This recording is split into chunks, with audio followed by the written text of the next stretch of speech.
Teología 2, 2022. Conocerán la verdad y la verdad los hará libres. Juan 8:32. Estimados estudiantes, la gran propuesta de este semestre es la libertad en plenitud. En Teología 2 utilizamos medios para llegar a un fin fundamental. Todo lo que hagamos en el curso, las lecturas, los trabajos, los talleres, los videos, las conversaciones, hasta nuestras risas, nuestros chistes, si los hacemos, todo lo que pase, solo tiene una finalidad y es llegar a un fin. Los trabajos, los talleres, incluso los exámenes no son fin en sí mismos, buscan un fin mayor. El fin que se ha propuesto el curso de Teología 2 no es pequeño. Plantea la propuesta liberadora de Jesús de Nazaret. Y en esta propuesta liberadora de Jesús de Nazaret encontramos la libertad, la plenitud, el amor, la vida. Todo lo que el ser humano ansía. Puede ser una promesa que ustedes la vean dudosa o que no sea tal vez para ustedes, piensen que es algo de fe o que solamente por la fe se puede llegar. Veremos que hay diferentes perspectivas, pero exploraremos esa búsqueda del ser humano, de encontrarse a sí mismo y de encontrar las respuestas a las grandes preguntas. ¿De dónde venimos? ¿Cuál es el sentido de nuestra vida? ¿Hacia dónde vamos? Y solamente así, conociendo la verdad de lo que somos, de dónde venimos, de nuestra realidad, podemos llegar a una libertad en plenitud. Esa es la búsqueda y la apuesta. Y no renunciamos a ella ni renunciaremos desde el primero hasta el último día de clase. Y esperamos hacer un aporte con eso, una reflexión para sus vidas. Les hacemos estas preguntas iniciales. ¿Creen que es posible ser plenamente libres? ¿Les gustaría ser plenamente libres? Ahora, ¿hay condiciones para ser libres? ¿Será que la libertad depende de factores como edad, sexo, raza, condición social, salud, estudio, etcétera? ¿La libertad es una decisión personal o depende de circunstancias externas? Aquí podemos hacer una breve reflexión, una breve entrada dentro de nosotros mismos, una toma de conciencia para descubrir cómo la libertad plena puede estar en el fondo de nosotros cuando nos encontramos con esa realidad trascendente que somos, ese yo gigante, esa realidad absoluta, esa dimensión de amor plena que las religiones también llaman Dios. Cuando nos encontramos en el Espíritu dentro, podemos ser plenamente libres. Esa es nuestra apuesta. Y para llegar allí hay varias vías. Una puede ser la vía del conocimiento, de la sabiduría. Otra puede ser la vía de la fe, de la adhesión a una divinidad. Y la otra puede ser la vía humana, del servicio, de salir de nosotros mismos. Veremos esas tres vías como tres posibilidades de conocer la propuesta de Jesús de Nazaret y tres posibilidades de llegar a la plenitud en la libertad como seres humanos. Entonces, los objetivos que el curso se plantea son: en primer lugar, comprender la propuesta liberadora de Jesús de Nazaret, que es llamada en general el reino de Dios.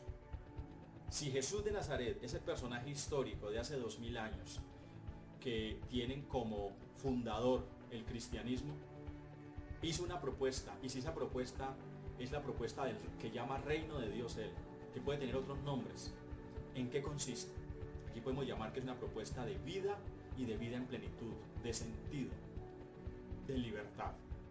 Por eso en la Javeriana tenemos como objetivo de Teología 2 para todos los cursos la propuesta liberadora de Jesús. Ustedes podrán pensar si eso es posible, podrán tratar de descubrir en qué medida eso es posible y en qué medida podemos llegar a ello. Ahora vamos a valorar en segundo lugar la pertinencia de la propuesta liberadora del reino de Dios, que tiene en una realidad más humana, tiene características de justicia, de solidaridad y de paz. ¿Nos llaman la atención esas características? ¿Nos parece que son importantes para un mundo? ¿Creemos que Jesús es una persona que puede hablar como ser humano de la solidaridad, de la justicia, de la plenitud, de la felicidad. Eso lo veremos en la propuesta del reino de Dios. Ahora bien, después de que uno conoce una propuesta y después de que la profundiza, entonces toma posición frente a ella. Hay que tomar posición. La toma de posición no significa que yo tengo que prestar adhesión. Se trata de no ser indiferente, de escuchar, de revisar nuestra vida y la del mundo. ¿Por qué no somos felices? ¿Por qué hay injusticia? ¿Y qué tal si miramos la propuesta de Jesús y tomamos conciencia de ello? Finalmente, identificar acciones prácticas de algunos elementos del reino de Dios. Y aquí las llamamos prácticas de teología. Y ustedes tal vez habrán escuchado que en Teología 2 hacemos prácticas de teología. Por ejemplo, en la normalidad, como ir a Samaritanos de la Calle, a la Fundación Samaritanos de la Calle, a compartir alimento en las noches con las personas habitantes de calle. Pero hay muchas otras formas, con ancianatos, con niños. Aquí hemos hecho encuentros humanos, donde ¿qué buscamos? Pues poner en práctica, de alguna manera, lo que es un laboratorio, es poner una práctica de eso que estamos viendo, que estamos estudiando, de ese conocimiento teológico sobre una propuesta de un ser humano de hace 2000 años, que puede ser también divino desde la experiencia de fe que cada uno tenga, Jesús de Nazaret. Acariciar eso, sentirlo, como Él lo hizo. Estar con los leprosos, cuando era prohibido ir, con los pecadores, con los enfermos, porque era pecado contaminarse. Y Él se acercó, fue a las realidades más difíciles y estuvo con ellos. Ustedes y este servidor, como equipo de Teología 1, podemos hacer eso. Este semestre desde la virtualidad, ¿qué podemos hacer para tener esas experiencias? Tenemos entonces, y hemos estado viendo hasta la fecha, los primeros 2 módulos. El primer módulo que vamos a ver o que hemos recorrido es la cristología como saber teológico. Y aquí es importante ubicarnos en el primer recurso que utilizamos. Les recuerdo, los recursos son solo para el gran objetivo. Y lo que hacemos en la primera parte va a ser poner los elementos, poner las bases de interpretación, de conocimiento, de acercamiento a la persona de Jesús o en últimas a la religión misma, para con ello poder armar nuestro rompecabezas e ir pensando cómo entendemos a Jesús y qué nos quiere proponer, desde las ópticas de lo humano, desde la óptica del conocimiento o desde la óptica de la fe, que son las 3 perspectivas que vamos a trabajar. Entonces, en este texto, el llamado Jesús histórico de Gerald Lofnick, entonces tenemos, lo primero que nos preguntamos fue ¿qué significa en el texto encontrar al verdadero Jesús contra los evangelios? Y recordamos que en la modernidad y en la ilustración se busca a un Jesús que sea un hombre real, pero que no nos lo esté mostrando los evangelios. Incluso entonces se dice que los evangelios no sirven para encontrar a ese Jesús. Y hemos visto que hay diferentes posiciones frente a ello. Pero encontrar a Jesús contra los evangelios sería decir, no sirven los evangelios y encontremos a un Jesús puro. Lo que es un gran reto y una gran dificultad, porque no existe un Jesús puro que no pase por los relatos de los evangelios o del Nuevo Testamento. El segundo punto que hemos puesto, ¿en qué consiste el afán del hombre occidental por conocer los hechos? Buscamos hechos porque queremos saber desde la modernidad, comprobar, experimentar, no interpretaciones, no mitos, no poesía, con respeto de la poesía y con respeto de los mitos, no, pero el occidental no quiere eso, quiere ir a un hecho. Es posible encontrar los hechos. Hemos visto con la lectura de Gerald Lofnick que los hechos están siempre matizados finalmente por las interpretaciones. Y finalmente lo que nos hacemos son interpretaciones de la realidad. Pero el hombre occidental quiere llegar a eso. Quiere descubrir, por ejemplo, las leyes del universo. Aunque cada vez es hombre más de que lo que hay es misterio. Puede llamarle energía, gravedad y demás, pero es misterio. Somos todo misterio. Pero el ser humano moderno quiere llegar a eso, a los hechos. ¿Qué diferencia una acentuación o magnificación de interpretación? Esto sucede en los textos de los evangelios. Se dice que ellos lo que hicieron, los discípulos, cuando escribieron acerca de Jesús, lo que hicieron fue magnificar, es decir, viene de magno, de engrandecer y no de interpretar. Lo que podemos decir es que cada uno hace su interpretación de acuerdo a la experiencia que tiene. Por ejemplo, los primeros creyentes de que ese Jesús era algo más, que su muerte les había dado vida y que Él, muerto y resucitado, da vida, como es la fe para el creyente. Entonces Jesús, muerto y resucitado, da vida y por eso es para ellos el Señor y el Salvador. Creemos que es una interpretación, que algunos lo pueden hacer como una magnificación, tal vez porque no tengan la experiencia, entonces quieran simplemente hacer una ideología. Pero la experiencia de fe debe ser más que una ideología. ¿Por qué? Porque si ustedes, por ejemplo, se acercan hoy a una comunidad de fe, la que sea, en la que estén algunos de sus familiares, por ejemplo, pregúntele a una persona que lleve años de vida de fe, ¿qué es lo que él piensa de Jesús, de su vida, de lo que Él hace por usted?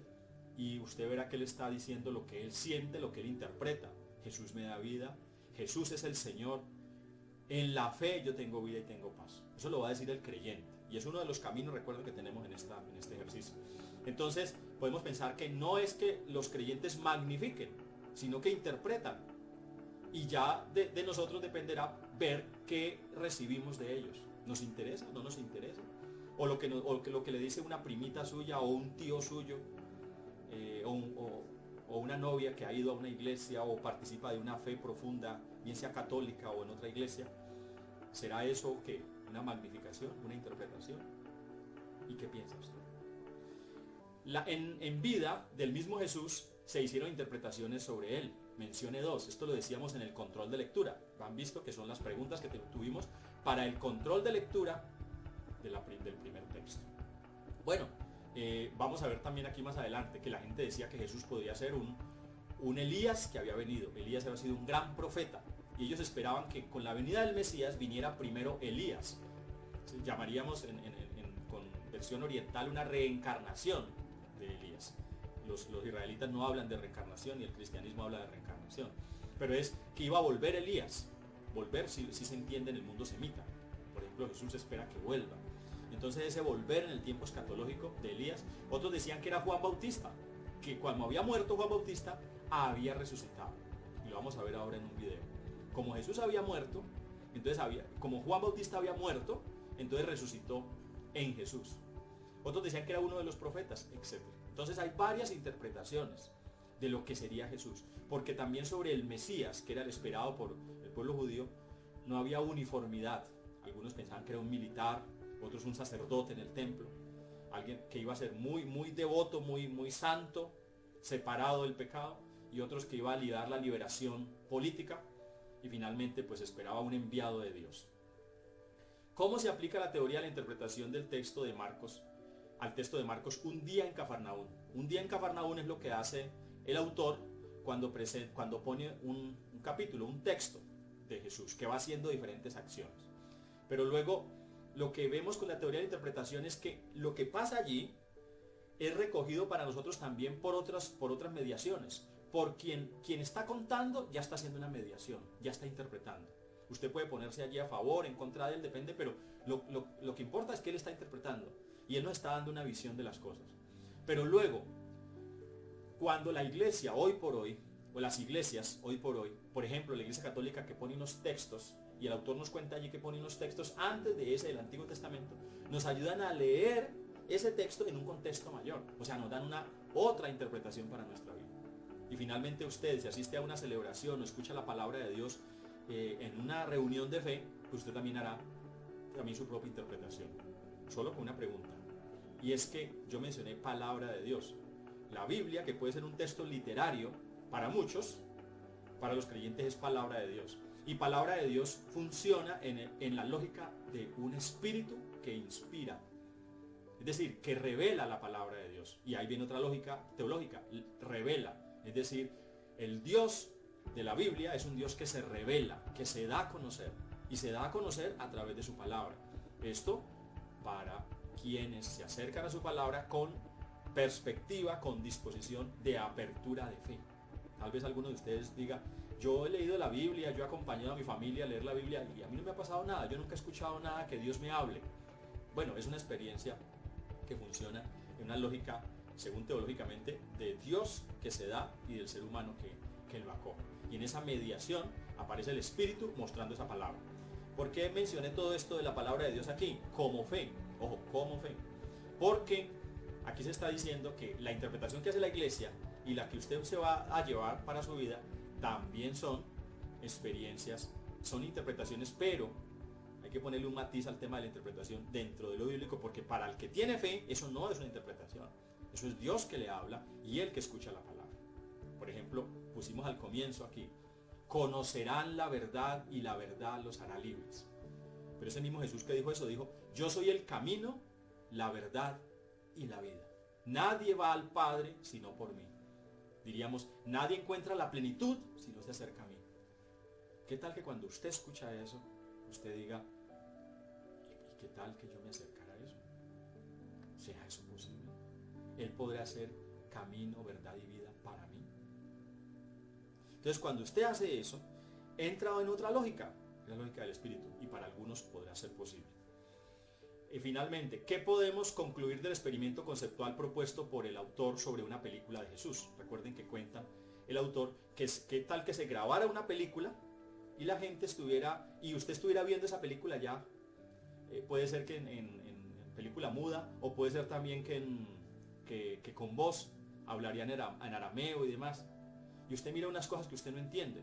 Y luego él va mostrando un proceso de cómo finalmente sí necesita la interpretación de un autor. Ustedes han escuchado de cine de autor. Finalmente todo cine debe ser de autor. Así el autor solamente quiera poner carros que explotan o lo que sea, pero el autor está mostrando eso. Pero cuando hablamos de cine de autor es cuando hay un autor que está tratando de decir algo con una escena, con una mirada, con una música, ¿verdad? Bueno, se necesita un autor. Aquí vemos, por ejemplo, ahora una imagen de Gianfranco Sefirelli, el autor de lo más famoso tal vez sobre Jesús, y tal vez la figura sobre Jesús más conocida, que es Jesús de Nazaret, una versión de como de 4 horas. Bueno, ese autor, él es un cineasta, un cine de autor, o un autor de cine, digámoslo mejor, está tratando de decir, con lo que presenta Jesús, está tratando de decir algo. Bueno, entonces, finalmente se necesita la interpretación. Todo lo que nos llega es por interpretaciones. Ustedes y yo crecimos con unos padres que nos interpretaron el mundo.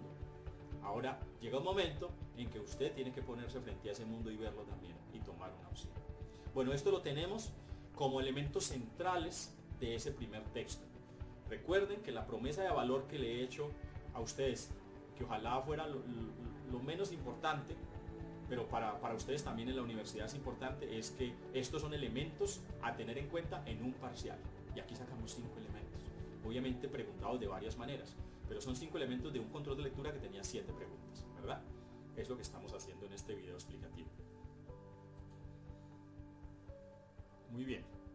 Entonces, en la cristología como saber teológico tuvimos también el Jesús histórico, la investigación del Jesús histórico de Santiago Guijarro. Ojo lo que estamos haciendo. ¿Recuerdan? La propuesta liberadora de Jesús y la libertad en plenitud es lo que nos interesa. Pero para llegar a eso, tendríamos que hacer una ubicación de interpretación de cómo vamos a llegar a los textos. De que finalmente, aquí cuando decimos palabra de Dios es para el de fe, pero aquí no hay nada de palabra de Dios en cuanto que no hay nada de dogma que tenga que ser aceptado. Lo que hacemos es un acercamiento. Y para el creyente eso es dogma, palabra de Dios, pero no para todos. Entonces nosotros nos acercamos. Y un primer acercamiento es la investigación que se ha hecho sobre tratar de encontrar a Jesús distinto del que la iglesia nos ha presentado, o por lo menos, recuerden la premisa, tratar de ver si ese Jesús que nos ha presentado la iglesia era algo real, o era un cuento, o será una ingenuidad. Entonces, Reimarus, lo planteó de esta manera, que Jesús tuvo un proyecto y los discípulos tuvieron otro proyecto. Tal vez ustedes han escuchado muchas veces eso en otra forma, ¿no? E incluso algunos, yo pienso que algunos de ustedes pueden haber pensado, yo pienso que Jesús es una cosa y la iglesia que hay detrás de él es otra. Bueno, todos son posibilidades, pero Reimarus lo dijo así: Jesús fracasó y los discípulos se inventaron la resurrección y comenzó una iglesia. Vayan viendo que de pronto lo que hemos pensado por aquí no es algo tan nuevo, ha estado presente hace mucho tiempo. Pero el autor, que es Santiago Guijarro, profesor español, nos advierte una cosa importante. Ojo, que cuando hablamos de, mejor dicho, hace la pregunta, ¿a qué nos referimos con el Jesús histórico? Después vamos a ver que Crozat, John Dominic Crozat, también nos lo va a presentar. Y es, cuando hablamos del Jesús histórico, hablamos de una reconstrucción. Y esa reconstrucción tiene que ver con coger los elementos, las herramientas que tenemos hasta ahora, para tratar de identificar mediante las ciencias sociales y todo lo que haya a nuestra mano, reconstruir lo que sería un Jesús. Ojo que reconstruir es como cuando cogemos un mapa, lo que sea, lo desbaratamos, lo tiramos así al aire y después empezamos a coger pedacitos para tratar de armarlo, para reconstruirlo. ¿Qué pasará? Que de pronto un papelito, un pedacito se fue, de pronto esta patica del mapa se fue y nos quedó faltando esa parte. Cuando uno reconstruye, llega a alguna parte, no llega al 100, ¿verdad? O por lo menos la gran tarea es llegar al 100. Entonces la reconstrucción del Jesús histórico es una reconstrucción. Y el autor dice una palabra allí o una frase que es un poco enigmática: tampoco es el Jesús terreno. No es nada raro, eso es esto mismo que estaba diciendo. Cuando usted reconstruye, trata de armar a un Jesús, de pronto llegó a un 50, no sé cuánto sabemos de Jesús hoy por hoy, un 70, un 90, pero tal vez le queda faltando una parte. Entonces no es el completo Jesús terreno, ¿sí? El Jesús histórico no es el completo Jesús terreno. ¿Y el Jesús real? Esa es la gran pregunta. El Jesús real es mucho más, porque el Jesús real no será solamente el Jesús terreno, el hombre que vivió y todo eso, sino, ¿y qué tal que sea el Hijo de Dios? ¿Y qué sabemos de los sueños de Él? ¿Y qué sabemos de la experiencia que Él tenía de Dios? ¿Y qué sabemos de Él desde la infancia, si Dios le comunicó o no? Es decir, el Jesús real es el Jesús pleno, el que no sabemos. Es como que conocer a alguno de ustedes como el real, ¿no? Podemos ver de pronto algunas cosas de su vida, pero conocer el real va a ser más difícil. Es todo, lo que hay dentro y lo que hay fuera. Entonces la reconstrucción ni siquiera llega al Jesús terreno, y menos al Jesús real. Entonces tengamos en cuenta eso cuando hablemos del Jesús histórico. Sin embargo, a eso nos dedicamos, para tratar de ver qué pasa. Bueno, el segundo punto aquí es que el interés de la primera búsqueda, sus avances y los resultados. La primera búsqueda tenía que ver con esos autores que trataron de encontrar a Jesús histórico y luego dijeron, bueno, no es tan fácil encontrarlo. Y lo que hicieron fue tratar de hacer unas vidas de Jesús. ¿Cómo se hace una vida de Jesús? Y obviamente estamos hablando del siglo XVIII, empezaron a pensar, bueno, pues los evangelios, entonces tienen Mateo, Marcos, Lucas y Juan, entonces entre todos nos debe hablar de la vida de Jesús. Y cuando quisieron hacerlo, el peligro que se corre, o lo que hicieron fue armar un Frankenstein. Porque los 4 evangelios no están haciendo biografías de Jesús, entonces, y además se repiten en algunas cosas. Entonces al repetirlo, lo que encontramos es que no cuadra. Entonces esas vidas de Jesús no funcionaron y al final quedaron un poco tristes porque no llegaron a ese cometido de encontrar a Jesús. Y al final un autor, Albert Schweitzer, dijo que lo que habían hecho estos autores finalmente era cada uno presentar a un Jesús de acuerdo a sus intereses, ¿sí? Y lo vamos a ver con un autor que ya ustedes conocen, que se ríe de eso. Es decir, que uno finalmente encuentra lo que uno quiere encontrar.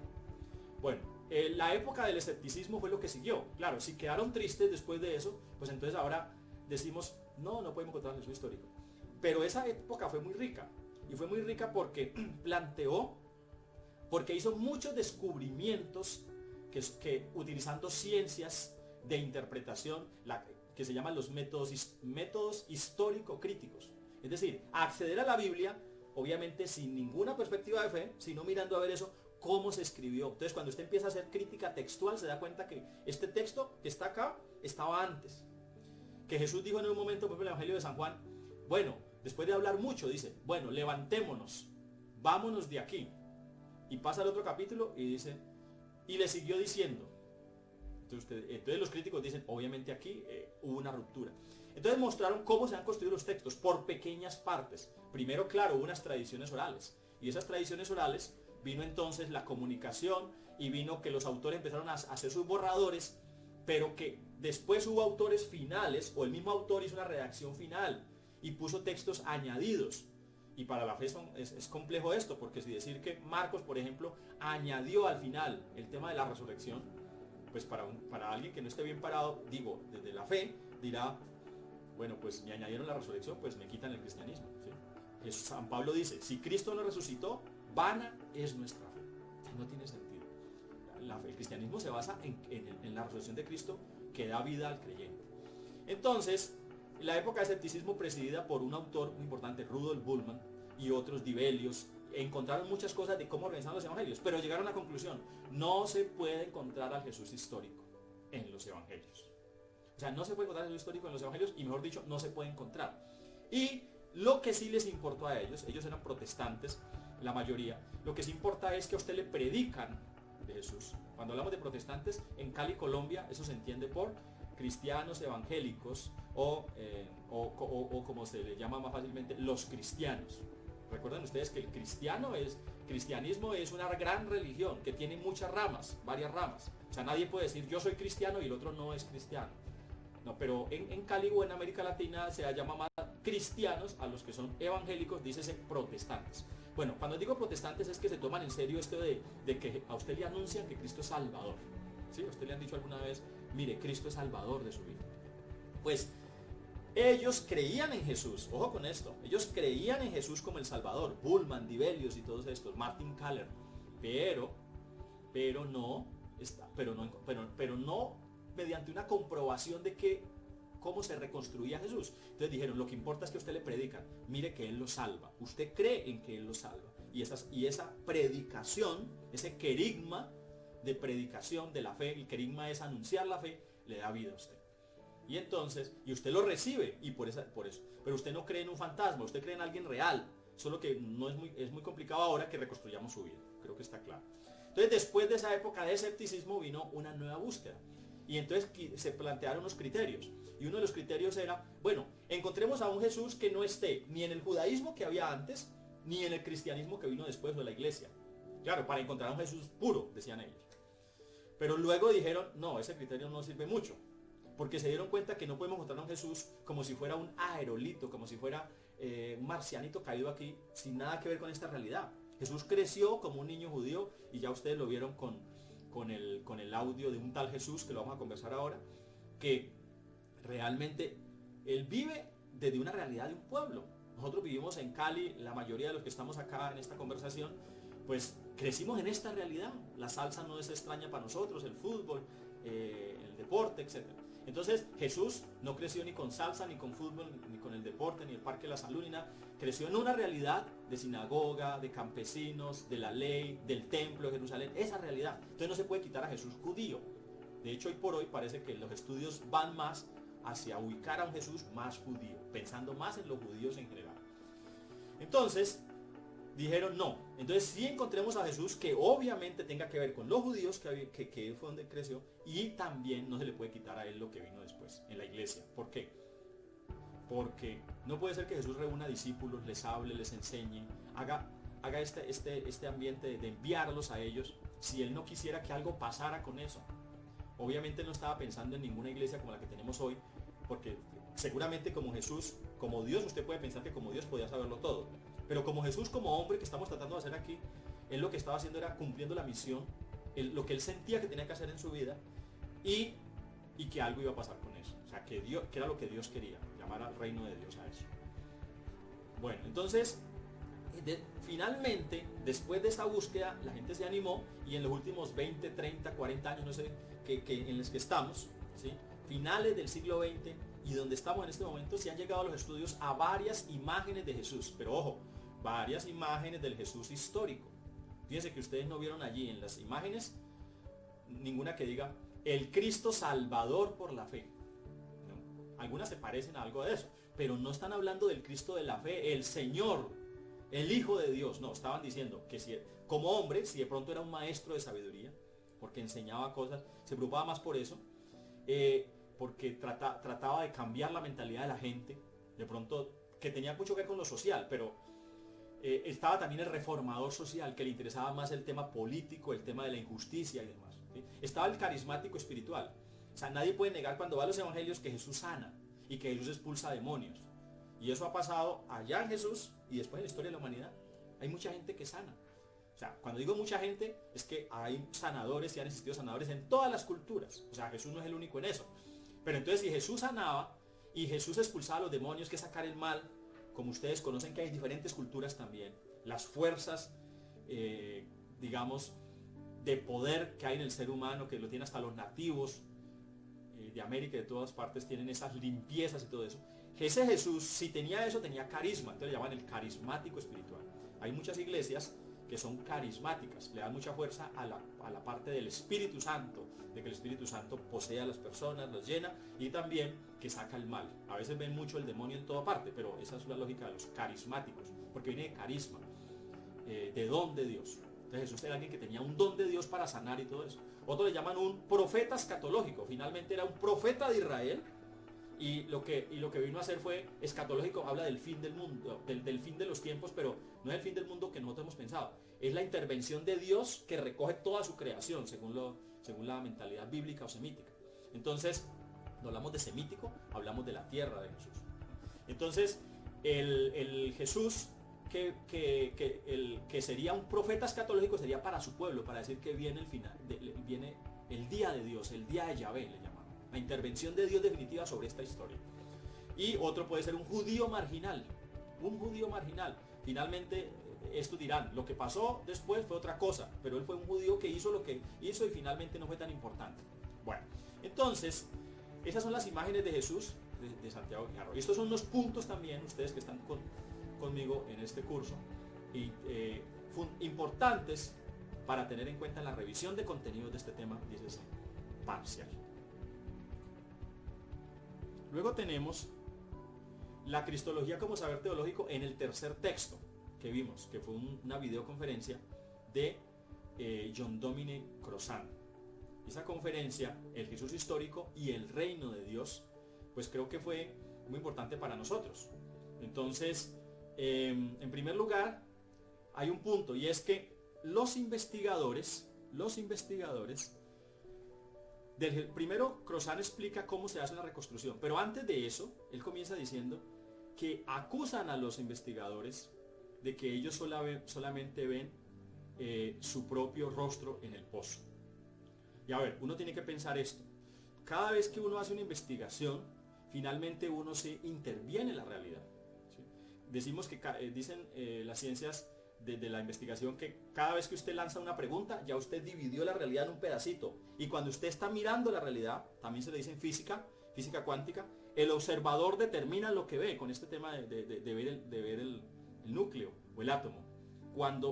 Cuando yo estoy tratando de ver los principios más pequeños dentro del átomo, donde yo miro, ahí están. Y donde vuelvo a mirar, ahí están. O sea que finalmente se ha dicho que lo que sería el núcleo o los elementos más pequeños del átomo estarían como un balón de fútbol dentro de un estadio. El estadio sería todo el átomo, y lo que yo quiero ver más, que hemos llamado finalmente masa o lo que sea, está ya como un balón, pero donde yo lo mire, allá está. Lo que la física cuántica nos está diciendo es que yo determino la realidad, y eso pues es más grande de lo que podemos nosotros ver ahora. Pero personalmente estoy de acuerdo con eso, de que yo puedo verme en el pozo, ¿sí? Aunque John Dominic Crossan, ¿qué dice? Ja, ja, ja, ja, ja, ja, ja. Bueno, él puede reírse, pero yo sí creo que uno determina la realidad. Ja, ja, ja, ja, ja, ja, ja. Muy bien, John Dominic Crossan se ríe, ustedes lo vieron, y lo que hacemos nosotros es pasar adelante con lo que él dice. Entre el narcisismo y el positivismo, él dice, bueno, ¿no será que yo no encuentro nada? Narcisismo, solamente me encuentro a mí mismo, pero tampoco positivismo, pensar que siempre voy a encontrar nítido al Jesús, el verdadero Jesús. Entonces él dice que entre esos dos polos se mueve la realidad, y que la investigación es una investigación interactiva, ¿no? Entre el pasado y el presente. El presente modifica el pasado. Se dirán, ¿cómo el presente, fuera de las películas que les ha mostrado Hollywood, de que alguien viene del futuro para modificar el pasado, ¿verdad? Y que le dicen que mucho cuidado porque no se puede modificar el pasado, casi todas las películas de viajes del tiempo. Pues finalmente, uno sí modifica el pasado con la mirada. En cada época se decide qué mirar, qué nos interesa, cómo nos interesa. Las épocas van cambiando y se van acercando al pasado de forma diferente. Y los personajes del pasado van adquiriendo una forma de ser, un carisma, un carácter de acuerdo a lo que les interese, ¿sí? Un ejemplo, en el Renacimiento se quiso redescubrir allá a la Grecia antigua y a los valores, digamos, artísticos de lo humano y demás, ¿sí? Y puede que haya después otro renacimiento. Ya han habido diferentes épocas donde volvemos al pasado a verlo con otros ojos. Bueno, él dice que hay 3 capas o 3 vectores para su investigación. Pero la investigación de Crozat no es la de él solamente, es la de todo un grupo de investigadores de los cuales él es un personaje muy importante, y que después muchas de estas investigaciones se reunieron en una corriente o en un proyecto en Estados Unidos que se llama el Jesus Seminar, donde aportaron diferentes ciencias para encontrar ese Jesús histórico, hecha en Norteamérica, pues con el estilo norteamericano, así como en Europa también, en Alemania y en Europa, a continente, y hay diferentes grandes investigadores también a la lógica más europea de las cosas. Bueno, eso para nosotros no es tan importante pues en este curso. Lo importante es que él dice que hay antropología intercultural, historiografía y crítica textual. Ahí falta literatura o crítica textual. Entonces, cuando se ponen esas capas, él dice qué pasaría en el siglo I en Palestina, siglo I en Palestina, y luego descubre que Jesús hacía las cosas que eran normal que pasaran y vivía en ese ambiente. Bueno, y él termina haciendo una propuesta de lo que él ve, o como digo, propuesta. Él ve a un Jesús no violento. Recuerden con esto, no quedarnos con lo primero que encontremos. Si nos gusta, tal vez es porque eso dice algo de nosotros, y qué bueno que alguien le diga que Jesús finalmente era un no violento, como Gandhi, por ejemplo, mejor, peor, lo que sea, como Gandhi, pero en esa lógica. Alguien que quiere que haya un cambio, pero que ese cambio no se va a lograr por la violencia. En cambio, ya vieron que en el pueblo judío, en esas épocas hubo revueltas, y esas revueltas contra los romanos, como con todo respeto, una rana rebelarse contra el elefante, pues lo que pasó fue que fueron aplastados, y fueron aplastados en diferentes momentos. Eso no significa que el pequeño no se pueda rebelar, y que también el pequeño gane muchas veces, pero en el caso de Judea, de Israel, lo que pasó con los judíos es que terminaron destruido el templo de Jerusalén en el año 70, y en el año 135 otro Adriano, quiso construir una ciudad que le llamara Adrianópolis en Jerusalén, y en el año 135 fue la última diáspora pues más importante, o sea, la salida de los judíos de su tierra, hasta lo que ha pasado ahora, como sabemos, en el siglo XX pasado, cuando se creó el Estado de Israel, y ahora tenemos otros problemas, con los judíos en el territorio y los palestinos por ahí en las afueritas, lo que también fue su tierra durante mucho tiempo, ¿no? Palestina es una tierra que ha estado en discusión. ¿Desde cuánto piensan ustedes? Desde hace 50 años, desde que los judíos desde que las Naciones Unidas crearon el Estado de Israel. No. Desde la época de Jesús, tal vez. No. Había un muchacho que andaba pastoreando ovejas, y lo llamaron para que viniera a estar junto a los ejércitos. Él no era un soldado, pero él pastoreaba, ¿no? Y entonces en una de esas batallas grandes dijeron: salga un hombre de ustedes. Y salió aquí un hombre grandísimo y fuerte, ya saben quién es, ¿no? Un Goliat. Y de acá no estaban acobardados este judío, porque estaban perdiendo, y salió un muchacho que tenía una honda con la que seguramente espantaba a los animales cuidando las ovejas. Y con esa honda este hombre derribó, y se llamaba David. David derribó a Goliat, eso lo sabemos seguramente, ¿no? El pequeño le ganó al grande, eso contradice lo que yo decía hace un momento, o le da razón mejor a que el pequeño puede ganar al grande. Pero ¿quién era Goliat? Goliat era un filisteo. Palestino. ¿Sí? Ya viene la palabra. Es decir, eso es 1000 años antes de Cristo, porque David está en el año 1000. Hace 3000 años están en discusión por ese pedacito de tierra, que no es gran cosa tampoco. Es una media luna media luna fértil, le llaman en alguna zona, y también es un cruce de caminos. Tal vez por eso es importante, pero por ese pedazo de tierra están peleando hace 3000 años, más de 3000 años. Porque ya saben que los judíos también los hebreos llegaron a esta tierra con Abraham. Recuerden que eran migrantes, ellos llegaron ahí, y después, cuando salieron de Egipto, por allá en el año 1200 antes de Cristo, llegaron allí. Pero usted no puede decir: Dios me dio una tierra prometida, vea, esta es la tierra que Dios me prometió. Es como que ustedes llegaran aquí al Valle del Cauca, o vayan a Putumayo, donde ustedes quieran: esta es la tierra que Dios me prometió. Y los que están ahí viviendo dicen: ¿y por qué se la prometió Dios a ustedes? ¿Y nosotros qué? Bueno, es un Dios nacional, es un Dios que va con su pueblo, ¿no? Ellos sienten que Dios les dio esa tierra. Finalmente, lo que pasó en esa tierra fue que se integraron muchas tribus. O sea, ahí hay una mezcla de muchas tribus, de diferentes, incluso etnias en ese momento. Entonces, ese Jesús de la no violencia, estábamos diciendo al final, pues nos presenta Crozat. Bueno, también él habla de diferencia entre Jesús y Juan Bautista, ¿no? Dice que Jesús una cosa famosa por ahí, Jesús tiene, la frase de él, Juan Bautista tenía ¿qué? La franquicia y Jesús tenía que, no sé qué, una sucursal era, ¿sí? Entonces, ¿por qué? Porque Jesús, ya lo vamos a ver, hizo parte del grupo de Juan Bautista. Juan Bautista fue un personaje histórico, real, reconocido por los judíos, importante para los judíos, seguramente más, para muchos más que Jesús. Juan Bautista como un profeta al estilo del Antiguo Testamento. Con eso terminamos la primera parte. ¿Se dan cuenta? Hemos llegado hasta aquí con la primera parte, con lo que hemos hecho. Pero ya hemos comenzado la segunda parte también. Y la segunda parte la comenzamos con esta unidad que se llama el Jesús histórico, vida y contexto. Obviamente ya estábamos hablando del Jesús histórico, pero estábamos poniendo las herramientas para comprender al Jesús histórico. Ahora vamos a estudiar a Jesús directamente. Y para empezar a estudiar a Jesús, entonces hicimos un reconocimiento de un tal Jesús. Y un tal Jesús, una radionovela, como dice ahí, la buena noticia contada al pueblo de América Latina. De pronto, antes de hacerle interpretaciones, que yo hice en la clase con ustedes, como decirles quién la había hecho, para quiénes la había hecho, pues, y seguramente todavía después de eso, muchos sintieron gusto por eso, sintieron gusto por ese tipo de Jesús, por esa imagen de Jesús, por ese Jesús, como dicen, moreno, más como son los semitas, ¿sí? De esta tierra, un campesino, imagínense, trabajando desde niño. Ustedes van al campo y ven a un campesino que ha trabajado desde niño en el campo, cómo es su rostro, etc. Bueno, y un hombre limpio, seguramente, limpio de mente, con deseo, no limpio en cuestión de las palabras que dice y todo esto, sino con un deseo profundo de algo, ¿sí? Seguramente había un Dios que hablaba en él desde el corazón. Lo que pasa es que uno no, así hable con los papás, uno no está diciendo siempre lo que pasa dentro de uno, pero sí es un Jesús más, claro, más social, ¿cierto? Entonces es una dimensión humana de Jesús. Vieron ustedes a un hombre allí, me gustó mucho escucharlos al decir, profe, era una persona humana, conversaba en la vida cotidiana con los demás, ¿sí? Bueno, uno diría, ¿y por qué Jesús? ¿Por qué tal vez no hemos imaginado un Jesús tan diferente, ¿verdad?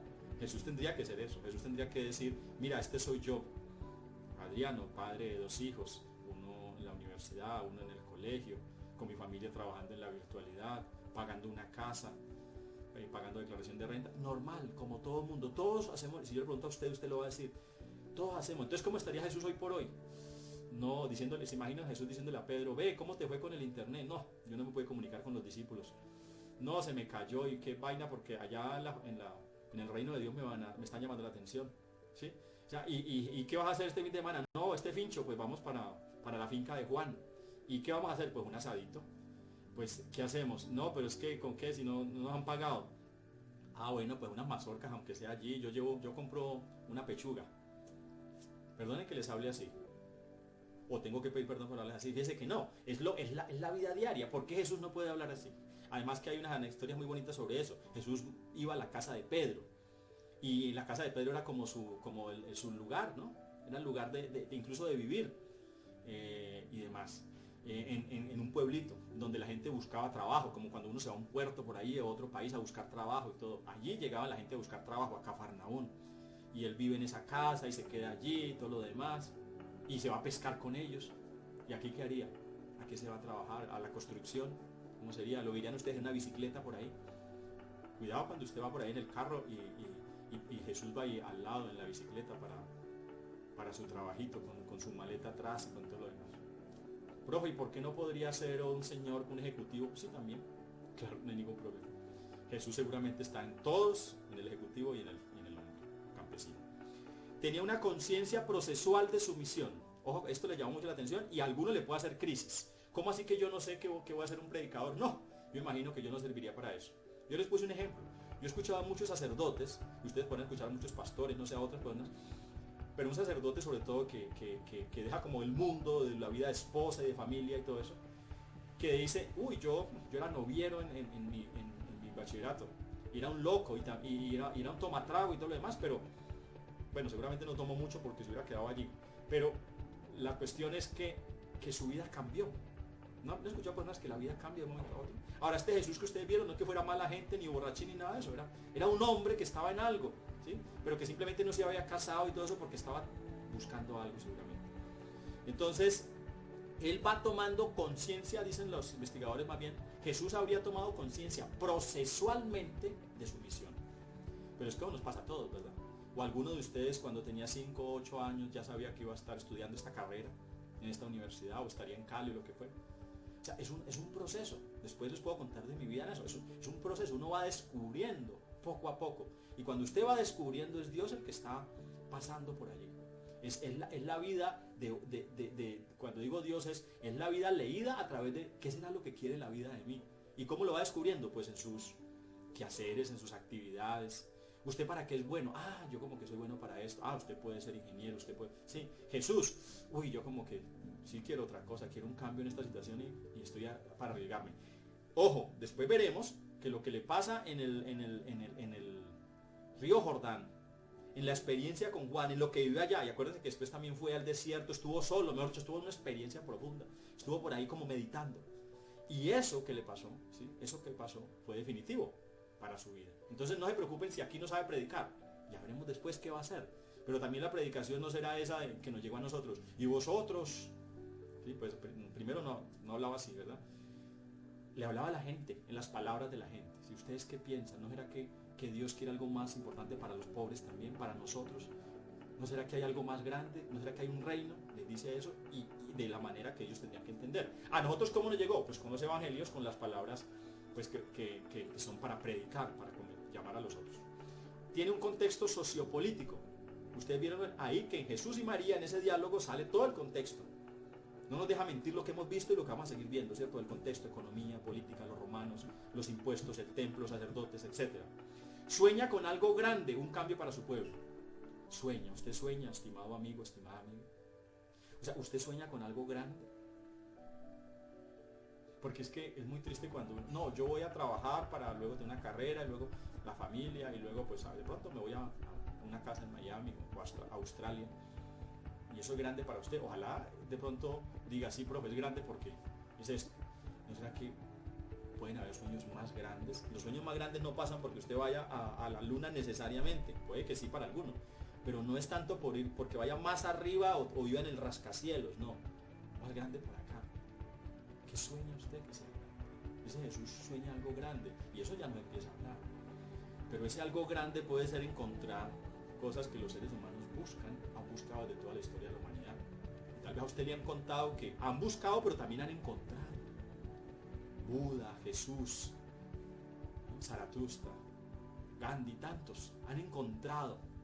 Martin Luther King encontró una fuerza para luchar y decía Martin Luther King, ahora que está de moda todo el problema del racismo en Estados Unidos, ustedes nos seguirán golpeando y nosotros los seguiremos amando. ¿Qué tiene que tener usted? Una fuerza muy grande. Ya les he hablado de Garzón, ¿no? Que siguió en Colombia luchando al final por hablar de que había fuerzas oscuras, poderes que están detrás del poder en Colombia. Ustedes lo han visto ahora con todo lo que está sucediendo, ¿cierto? Hay poderes que por más que usted quiera no se dejan quitar del poder. Un señor se llamaba Álvaro Gómez Hurtado. Se lo nombro para que le pregunten a sus papás, los que no saben de historia política de Colombia. Álvaro Gómez Hurtado era conservador, obviamente católico, viejito, y daba clase en la Sergio Arboleda, una universidad muy conservadora. O sea, no era ningún guerrillero, ningún liberal y todo lo demás. ¿Y sabe qué decía él? Que en Colombia hay un régimen detrás del régimen. El problema no es quién esté mandando en el régimen, no estoy hablando de presidente, sino los poderes establecidos, sino el poder que está atrás, que no le interesa que esto salga y hace lo que sea. Bueno, esos hombres, por decir eso, y este servidor se lo sigue diciendo, esos hombres, por decir esas cosas así, han llegado hasta el final. ¿Por qué? Porque han luchado por algo grande. Ahora, todos no tenemos vocación de mártir. Jesús y otros sí, pero todos no tenemos vocación de mártir. Pero tal vez la grandeza puede ser por descubrir qué es el sentido del ser humano profundo cuando entramos en nosotros mismos. ¿Y sabe por qué es muy grande para ustedes? Porque tienen que despegarse de todos los audífonos, tienen que despegarse de todas las pantallas. ¿Cuánto tiempo está usted con pantallas al día? Tienen que tratar de soltar. No indica que las pantallas sean malas, las pantallas son buenas porque si no, no me estuvieran viendo. Pero el problema no es eso, es que tanto esto es lo que resuelve mi vida. Y busque algo grande, busque algo más valioso, algo que tenga más sentido, lo que sea, pero que lo lleve a usted a encontrar lo profundo de lo humano o lo divino. Finalmente parece que se conjugan lo humano y lo divino, según los que saben los maestros. Entonces, y es ligero de equipaje, ¿por qué? Porque no tenía novia o esposa. Y la gente ha hecho alecubraciones sobre eso, ¿no? Que si Jesús se casó, que no se casó, pues no hay ningún rastro que diga eso. O sea, ¿por qué? Porque si hoy por hoy hay gente que no se casa, ¿por qué un tipo como Jesús, que tenía tal vez más capacidad interna y todo eso, puede vivir libre, ojo, para consagrarse a algo? ¿Por qué? Han visto muchos científicos que han perdido los matrimonios, hasta políticos han perdido los matrimonios. Hay una serie por ahí de películas que me gustó ver, Jason Bourne, que dice, uno de los protagonistas dice un momento, alguien que es el maloso de la película, y lo van a acusar al final, ¿no? De que le van a descubrir lo que malo que hizo en la CIA, como siempre. Entonces él dice, ¿usted me va a acusar a mí? Yo que le he dado 30 años y 3 matrimonios a esta agencia. Claro, es cierto, si usted se mantiene por allá, en otro mundo, ocupado en un montón de cosas, no tiene tiempo para su esposa, para sus hijos. A veces, yo personalmente como profesor, y el servicio que quiero hacer como misionero también, acompañando a personas, pienso a veces no tengo tiempo para la familia. Entonces, que Jesús no lo haga no hay ningún problema. O sea, no es que no le gustaban las mujeres o no, como hombre tenía que hacerlo. Bueno, las mujeres o los hombres o lo que fuera. Lo que importa es que se consagra por algo, ¿sí? Entonces, pero algunos quieren explicar por qué él no se casó. Dios lo llamó en ese momento y les dijo, Adán y Eva, nunca pensé que ustedes me fueran a desobedecer y por eso los voy a castigar con un castigo muy cruel. Dijeron, ¿cuál es? Dijo, los declaro marido y mujer. Y ahí los terminó. Claro, entonces, si el matrimonio hubiera sido bueno para Dios, entonces ¿por qué cuando Dios mandó a Jesucristo, su único hijo, no lo dejó casar? A ver, ¿por qué? Si el matrimonio es tan bueno, Jesucristo no se casó. A ver, ¿por qué? Imagínese Jesucristo saliendo de la casa y la mujer detrás. ¡Jesús! ¿Y usted cómo para dónde va? Si se puede saber, ¿no? Si se puede saber. Si se puede saber. Y Jesús todo asustado diciéndole, ay, no, mi vida, perdóname. No te quise despertar temprano, es que tengo reunión con los apóstoles. ¿Cómo no que los apóstoles? Los vagos esos, dígame bien.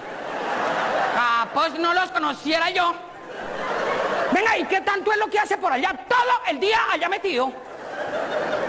No, mi vida, no, si yo a usted yo le había contado, es que como a mí me escogieron el Redentor del mundo. No, qué belleza. El Redentor del mundo, no pues, qué lindo, qué locura, mírenme. Soy la mujer del Redentor.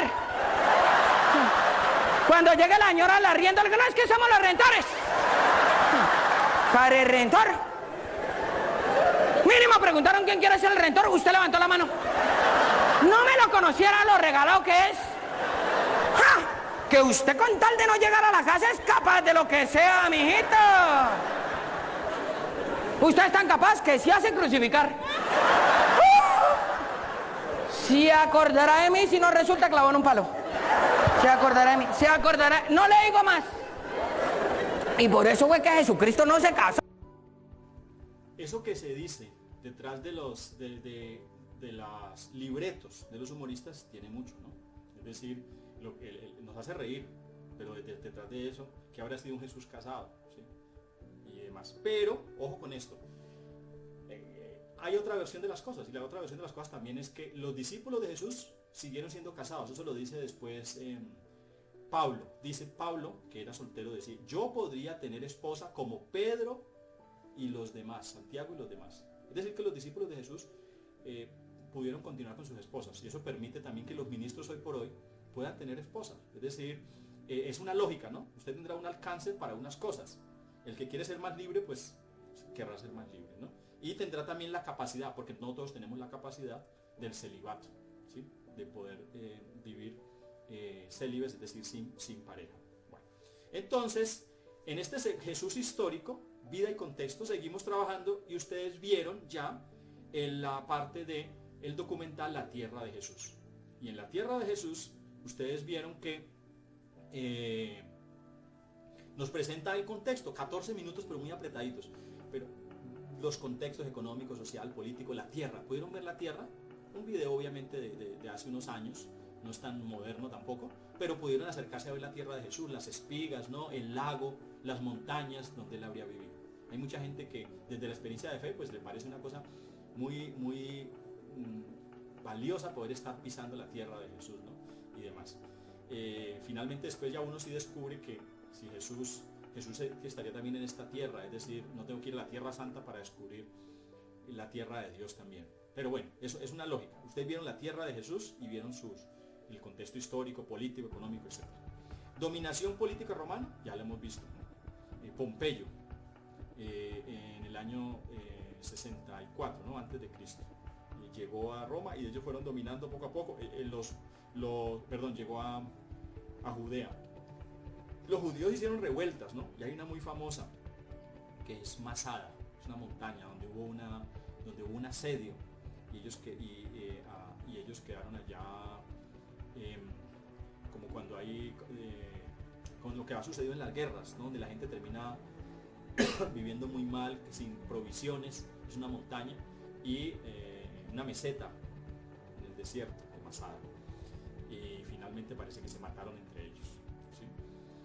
División, voy a dejarles unas tareitas aquí para Class Dojo, y una de esas es: hábleme de Masada. ¿Qué fue lo que pasó en Masada entre los romanos y los judíos? Bueno, división de territorio por Herodes, ya lo vieron. Jesús tal vez nació en época antes de que muriera Herodes, o sea que Jesús nació, se dice así, Jesús nació por lo menos 4 o 5 años antes de Cristo, ¿sí?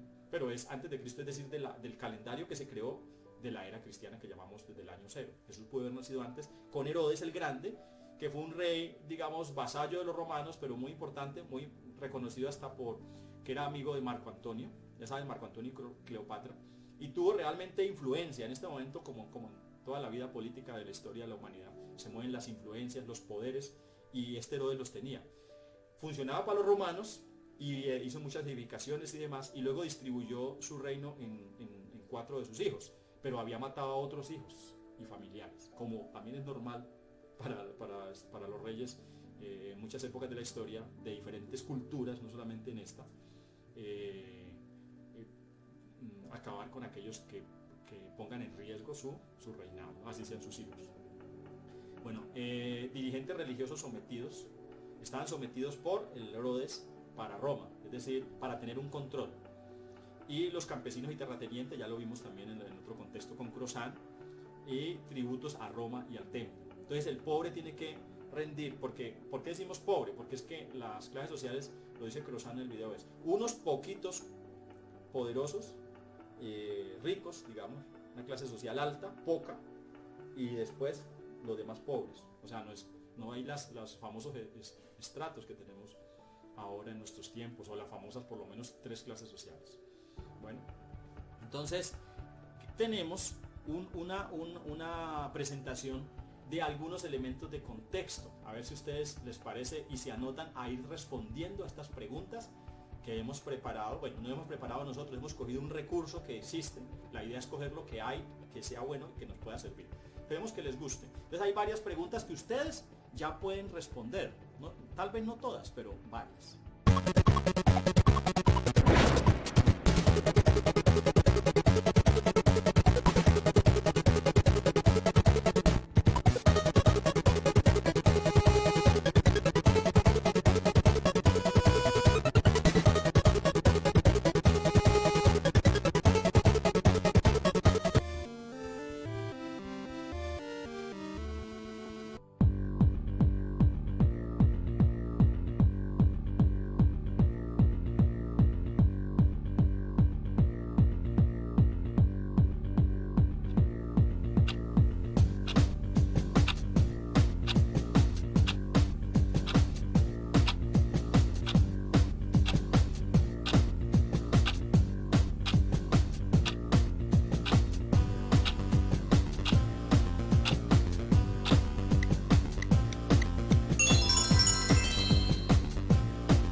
segunda parte de este Jesús histórico, vida y contexto, que es la que vamos a realizar en la semana quinta y en la semana sexta, es decir, antes de la semana quinta y antes de la semana sexta, y en la semana sexta tendremos el parcial. Bueno, todos estamos claros en eso, ¿verdad? Entonces, ¿qué tenemos? En primer lugar, tenemos que ¿qué sabemos con seguridad sobre el Jesús histórico? Eso va a venir en el texto Jesús y su movimiento, tomado del libro ¿Quién es Jesús?, de Thomas Rawls. Se preguntarán, y bueno, lo que teníamos hasta ahora ya lo hemos hecho, y entonces ¿esto qué va a pasar? Lo que va a pasar es que hay una guía, y en la guía les explican que las preguntas que vienen después de esta diapositiva las van a entregar en un taller en la sexta semana. Y todo este texto lo vamos a explicar en la quinta semana. O sea, la próxima clase tendremos la explicación de este texto. Ahora solamente voy a nombrar brevemente algunos puntos para que los puedan teniendo en cuenta. Pero algunos voy a comentar aquí y otros los vamos a comentar en la clase, quinta semana. En la sexta entregan un taller y hacemos el parcial. Bueno, ¿qué sabemos con seguridad sobre el Jesús histórico? Pues, ¿qué sabemos? Dice este autor que lo que sabemos es como poco en últimas. O sea, ¿qué sabemos con seguridad? Aparece con Juan Bautista. Reunió discípulos y escogió un grupo simbólico, los 12. Su breve ministerio, que fue proclamación de la venida del reino o reinado de Dios. Breve porque si duró mucho fue 3 años. Y puede que no haya llegado a ser 3 años. Y fue ejecutado en Jerusalén. Aparece con Juan, reunió discípulos, hizo un ministerio, predicó el reino de Dios y fue ejecutado en Jerusalén. Como lo más importante a nivel del personaje, como tal. Como si investigáramos a Sócrates o como si investigáramos a César. Cualquier un personaje así que podamos saber. Obviamente sabemos tal vez más sobre César que sobre Jesús, porque era un campesino de un pueblito, que su vida no era importante en su momento, se hizo importante después de su muerte. Pero entonces investigar su vida no es tan fácil. Fue ejecutado en Jerusalén. Protestantes reducen su mensaje a una doctrina de salvación individual. ¿Qué dicen los protestantes? Digamos, la tendencia protestante es, Él es el Cristo que te salva y que te da vida, ¿sí? Entonces el mensaje de Jesús va a ser un mensaje de salvación. Y todo el Nuevo Testamento y toda la Biblia en última está hablando de salva tu alma para estar con Dios y porque Él te da vida. Yo lo he dicho también muchas veces, pero es la lógica del mensaje de salvación, ¿sí? En cambio los católicos pasan, dice el autor, de la persona a la iglesia. Es decir, bueno, Jesús fundó una iglesia y lo que tenemos es iglesia hoy por hoy. Por eso es tan importante, digamos, la figura de iglesia como tal en el catolicismo y también un poco en las iglesias orientales, ¿no? Iglesias ortodoxas. Especialistas bíblicos se quedan más en aspectos radicales de su movimiento. Ya han visto ustedes que si fue un reformador, o en el tema del reino de Dios como predicación. O sea, Jesús no vino a predicar el reino de Dios finalmente, no sería muy importante quién fue Él, si te salva o si funda una iglesia, ¿sí? Entonces miren que la gente, las personas se van quedando con énfasis. Los protestantes enfatizan Cristo te da vida, Cristo te salva. Los católicos enfatizan listo, y es la iglesia, ¿no? Respeta la iglesia y demás. Y los especialistas, pues como han investigado, se han dedicado a investigar, pues muestran más bien algunos rasgos de un Jesús más libre tal vez, ¿no? Pero no prestan mucha atención, dice todos, a el suficiente contexto judío. ¿Qué tal que Jesús como judío, dentro del pueblo judío, un mensaje para los judíos? Bueno, y eso se está mostrando mucho últimamente. Tenemos entonces que Jesús obviamente surgió con Juan Bautista, o sea, emerge con Juan Bautista. Y Juan Bautista fue un personaje histórico fidedigno, es decir, reconocido. Aquí viene otra pregunta de Class Dojo para la clase, recuérdenlo. Ahí pongo entre paréntesis Josefo. Resulta que Flavio Josefo, ya se habrán encontrado ustedes en las lecturas que ponen Josefo, es un historiador judío del siglo I. Puede que tenga una forma de contar la historia particular, pues es que se cuenta de acuerdo como a los intereses que se tienen, pero igual es un historiador judío. Entonces, a uno le interesa buscar a un historiador judío que hable de cosas de la época de Jesús. ¿Por qué? Porque pues no estaba muy interesado en hablar de Jesús, obviamente. O sea, como judío, en el siglo I eran enemigos de los cristianos que llamaron cristianos porque salieron diciendo que ese tal Jesús había resucitado. Eso era inconcebible para los judíos y sigue siendo inconcebible para los judíos hoy por hoy. Entonces busquen a Josefo. ¿Por qué es importante Josefo para Jesús? Para esto, ¿qué libros escribió Josefo? ¿Y qué dicen esos libros sobre Jesús, sobre el cristianismo? Esas son las claves para participar. Después, Juan Bautista se dice que era un hombre del desierto, ¿no? Nos cuentan que vestía con piel de camello, que era un hombre como una seta, como un profeta, un hombre libre, pues. En Grecia hablamos de los filósofos cínicos, estas personas que están liberados de todo. o podrá hacer usted un yogi en la India, ¿no? Pues Juan era por ese estilo, y Juan estaba en el desierto, pero se dice que él perteneció a una comunidad que había, que se llamaban los esenios, o los esenos, que estaban cerca al Mar Muerto, vivían en el desierto y tenían una vida como monacal. Ellos desde hace un tiempo, unos siglos antes de Jesús, se habían formado protestando contra Jerusalén, porque decían que la fe se había pervertido, que ya el templo no representaba la fe verdadera porque se había contaminado con tanta potencia, tanto extranjero que ha venido y que lo ha dominado y demás, y que ya la gente no respondía a los ideales de Dios. Entonces ellos vivían allá como una espera del fin de los tiempos y como una comunidad, ¿no? Tenían a un director que se llamaba el maestro de justicia. Bueno, ahí les conté lo que le iba a preguntar un poco, pero en este tema lo que les voy a decir es, averigüen esto: Juan Bautista y los esenios. ¿Será verdad eso? ¿Será posible que Juan Bautista perteneció a esa comunidad de estos esenios? ¿Y qué era lo que decían ellos finalmente? Bueno, Jesús nace posiblemente hacia el año 4 antes de Cristo, ya lo dijimos, con Herodes, conocido como Nazareno. Aquí vienen unas partes que de pronto no le gusten mucho a la persona que ha hecho la experiencia de fe normal de la vida, como hemos hecho todos este servidor, y hemos, por ejemplo, celebrado el pesebre en Navidad, convencidos obviamente de Jesús nació en Belén. Pero dice, Jesús fue conocido como Nazareno, Jesús de Nazaret, y dicen los investigadores que lo más probable es que el nacimiento que se pone en Belén sea un teologúmenon. Pueden decir que es un teologúmenon también. Teologúmenon, dícese un poco como es una afirmación teológica para decir algo sobre Jesús, y es que él era hijo de David. ¿Por qué? Porque había una profecía que decía que en la ciudad de David nacería el Mesías, y David era de Belén. Entonces Jesús nace en Belén para cumplir la profecía, pero esto se escribe obviamente, como saben, en los evangelios, que son por lo menos 40 años después de la muerte de Jesús y 70 años o más del nacimiento de Jesús.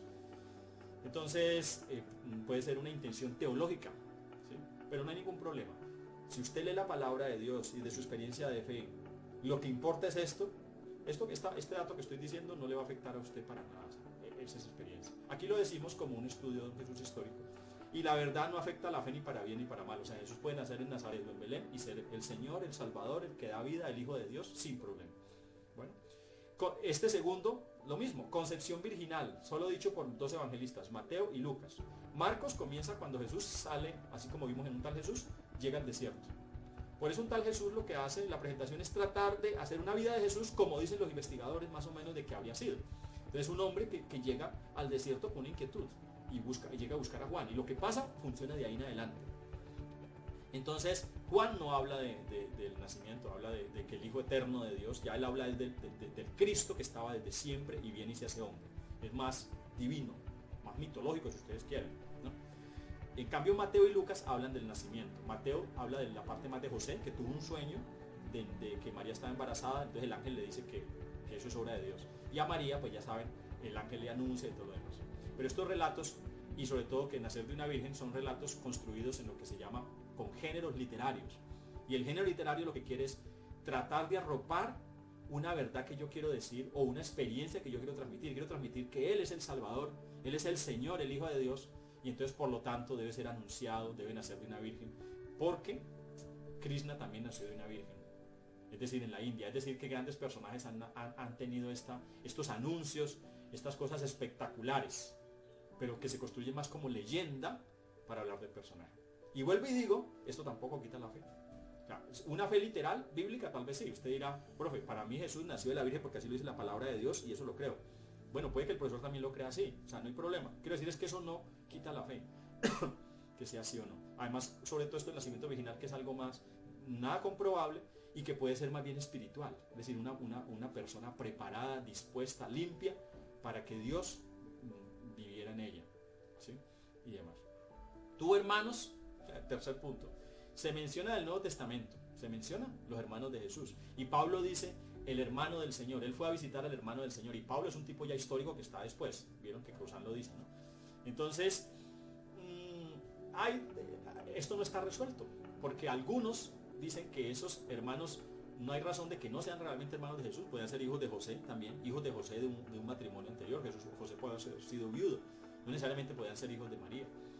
pero otros dicen que la palabra hermanos, como se ha dicho siempre en la Iglesia Católica, se refiere a primos, es decir, a parentesco, ¿no? Los hermanos mayores o los primos de otro hijo podrían ser llamados hermanos también. Entonces no está resuelta la cosa sobre eso, y tampoco es pertinente. Jesús, o tu hermano o no tu hermanos, lo que importa es quién es él y qué hizo con nosotros. Hablaba arameo, ¿sí? La película de Mel Gibson, ¿no? Lo ponen hablando arameo, con conocimiento del hebreo y del griego. Es normal que el hebreo que estaba en la Torá y que estaba en la sinagoga, que se hablaba del idioma religioso, Jesús tendría conocimiento de este hebreo, y del griego pues era casi que normal, porque vieron ustedes en otros contextos, no están los evangelios, que estaban las ciudades griegas ahí metidas, o sea, ciudades helenísticas. Ya saben que la cultura helénica o griega permeó pues la lógica romana. Los romanos mandaban, pero la cultura griega estaba. Entonces en el griego se escribe el Nuevo Testamento, por ejemplo, y entonces Jesús habría hablado algunas palabras, aunque no términos o conocimiento del griego. El bautismo por Juan fue decisivo y transformador para Jesús, sí, fue decisivo y transformador. Lo que va a pasar allí tiene impronta, y eso ustedes lo pueden leer en los evangelios. Al parecer Jesús perteneció al comienzo al grupo de Juan. Esto lo dicen, y ya Crozat lo dice muy definitivamente, pero cuando decimos al parecer es porque pues no todos están de acuerdo en las mismas cosas, los investigadores, pero lo más normal es que Jesús haya venido y haya sido estar allí, porque Juan Bautista no era solamente bautizarse, algunos se quedaban por allí, y él tuvo discípulos. Juan Bautista tuvo discípulos, Jesús pudo ser de ese grupo, y luego de la muerte de Juan tomar una diferencia, toma distancia, y la distancia el autor lo va a mostrar allí, que Juan daba más malas noticias, porque Juan decía, ustedes están muy mal, hay mucho pecado, tienen que arrepentirse porque Dios va a venir a castigar. Y Jesús entiende más un mensaje de buena noticia, de que Dios viene a salvar. Bueno, eso es lo que tenemos como una introducción. Y acá tenemos las preguntas, que solamente las voy a poner acá para ir terminando el video, como nombrándolas. Alternativas, describa alternativas que presenta al respecto del movimiento de Jesús. Por eso les voy a dejar allí las preguntas, porque estas preguntas son las que ustedes van a tener como taller para la sexta semana, y que las vamos a conversar en la quinta semana. Haga una lectura del texto para que podamos conversar en clase sobre esto, ¿no? Se habla de la nueva familia, de ser discípulo, del movimiento de Jesús, de los dichos de Jesús, de los pobres, de las parábolas y del reino de Dios. Les he puesto resaltadas las palabras que nos interesan en cada punto, ¿ya? Y sabrán también que los puntos anteriores y estos también son de la segunda parte a tener en cuenta para un test de 20 preguntas. Yo creo que más o menos los temas nos dan para sacar 20 preguntas grandes, importantes, no cosas pequeñas, no autores que a ustedes no les importe, sino entender conceptos. Por ejemplo, entender el concepto de que Jesús hablaba de una nueva familia. ¿Qué es eso? Una nueva familia. ¿Cuál es la nueva familia que Jesús habla? Bueno, entonces nos vamos con lo último. Yo quiero terminar con ustedes. Había planeado haber hecho una meditación al comienzo de este video, pero tal vez no lo hubieran entendido mucho con lo que estamos haciendo. Cuando yo hago las preguntas al comienzo que dicen, ¿usted quiere ser verdaderamente libre? ¿Es posible la libertad plena? Y demás. Eso se puede ver desde una experiencia que llamamos mística o de conocimiento. O sea, que yo estoy en la plena realidad cuando no estoy en mi ego, porque mi ego es el que está peleando todo el tiempo, sufriendo y demás. Ya saben que el Buda y el budismo, por ejemplo, habla de eso, ¿no? Todos mis problemas están en mis deseos, y mis deseos están en mi ego. Cuando yo me descubro a mí mismo que soy con toda la realidad, puedo ser plenamente libre. Les resumo simplemente lo que veríamos en una meditación, o sea, en una concentración, para que vayan viendo ustedes la otra perspectiva. Recuerdan, estamos viendo la histórica. Les he hablado un poco de la fe, ¿no? Pero obviamente hay que trabajar más la fe. Y la tercera es la del conocimiento, o la filosófica. Entonces, cuando yo hago eso, quería hacerles una meditación, la vamos a hacer en clase. ¿Listo? Vamos a hacer esa meditación en clase, en un momento de que ustedes vean desde lo humano cómo nos podemos acercar hacia lo que hay dentro de nosotros. Y ojo, lo que han encontrado todos los seres humanos que se han dedicado a encontrarse a sí mismos desde hace 6.000 años por lo menos, y que está datado, encontrar paz y plenitud dentro. Bueno, Jesús en esa lógica sería el que es uno con esa plenitud, en la lógica de la filosofía o del conocimiento, tercera perspectiva, ¿no? En esa lógica Jesús dice, el Padre y yo somos uno. ¿Qué significa eso? Yo soy uno con la realidad. Si yo soy uno con la realidad, no soy este ego que está peleando todo el tiempo, que está sufriendo, que está enamorado, que está despechado, que tiene hambre, que tiene ganas de acabar con el otro, etc. No soy ese ego, yo soy lo que es absolutamente. De hecho, la palabra para Dios, para Yahvé en el Antiguo Testamento es, Moisés le preguntó, ¿quién eres tú para yo decirle al faraón? ¿Se acuerdan? ¿Quién eres tú para yo decirle al faraón que tú me mandas? Y él dijo, yo soy el que soy. Es decir, él es el que es.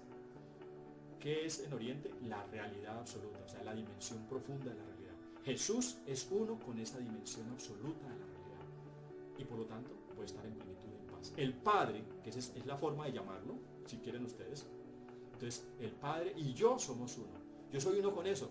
Y por lo tanto, dentro de mí, no he escuchado muchos libros de superación personal, ¿cierto? Dentro de mí está la libertad plena y absoluta. Pero hay que hacer ese camino, ¿no? Esa es la tercera vía, la filosófica, que la vamos a trabajar. Está la vía de fe. Cuando el Padre y yo somos uno, es porque Jesús está diciendo, no, el Padre me mandó, el Padre existe realmente como Padre, y yo soy su hijo. Y tú entiendes que tú también puedes ser su hijo. A los que le recibieron les dio la capacidad de ser hechos hijos de Dios. Tú puedes ser hijo de Dios, te dice desde la fe. ¿Sí? Y la otra es la histórica. No, Jesús es un ser humano que se hermana con nosotros para enseñarnos a liberarnos mutuamente, sobre todo de las opresiones. ¿Ven? A los tres caminos ahí. Entonces, les quedo viendo esa meditación que la vamos a hacer en clase. Pero yo me quiero despedir con una cosa. Miren la frase que puse allí, espero que la haya escrito bien. Y para vos, javeriano, ¿quién soy? ¿Quién pregunta eso? Jesús se encontró con la gente y les preguntó, con los discípulos, después de que se han ido a predicar. Porque él comienza, lo que vamos a ver, comienza diciendo, uy, yo hacía tal cosa y la gente venía y me decía, uy, usted tiene un poder. Y no, y a mí hasta los demonios se me sometían y todos decían. Y Jesús les dice, ¿y quién dice la gente que soy yo? ¿Quién dice la gente que soy yo? Les pregunta. Y después les dice, ¿y ustedes quién dicen que soy yo? Entonces Jesús le pregunta a usted ahora, y yo le pregunto a usted, ¿y para vos, javeriano, quién soy? Le pregunta Jesús. Miremos la presentación acá. Con mucha concentración porque ya terminamos.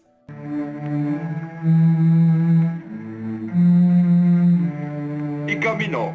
Un leproso dijo que mi sombra lo había cubierto y lo había curado. Y gritando me llamaron Rabí. No sabía cómo predicar tampoco, pero de pronto me encontré hablando. El mismo poder que le dieron a Pedro. Maestro, hay gran exaltación en todas partes por ti. ¿Qué dice la gente de Galilea que soy yo? Algunos que Juan el Bautista no quieren creer que está muerto. Saben que está muerto, bien lo saben. Pero dicen que eres Juan el Bautista resucitado. Así es, sí.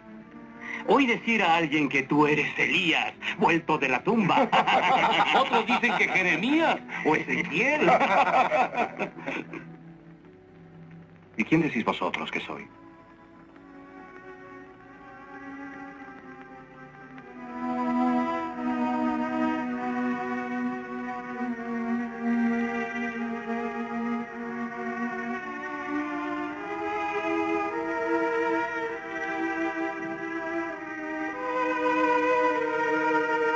Yo digo que eres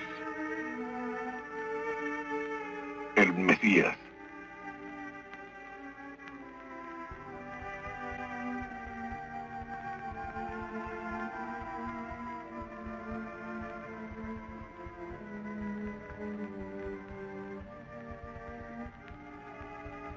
El Hijo del Dios vivo.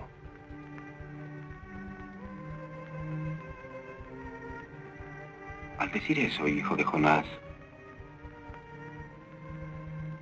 me muestras a mí bendito entre los hombres. Carne y sangre no te han revelado esta verdad. Esta ha venido de mi Padre en el cielo. Así que a partir de ahora te llamaré Pedro. La piedra.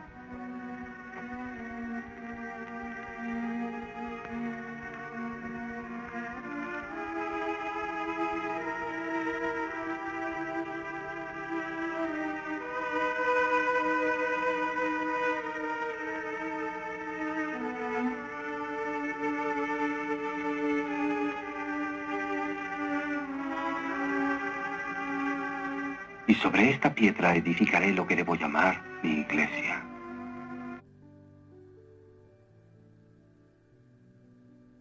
para vos, javeriano, ¿quién es Jesús? Muchas gracias.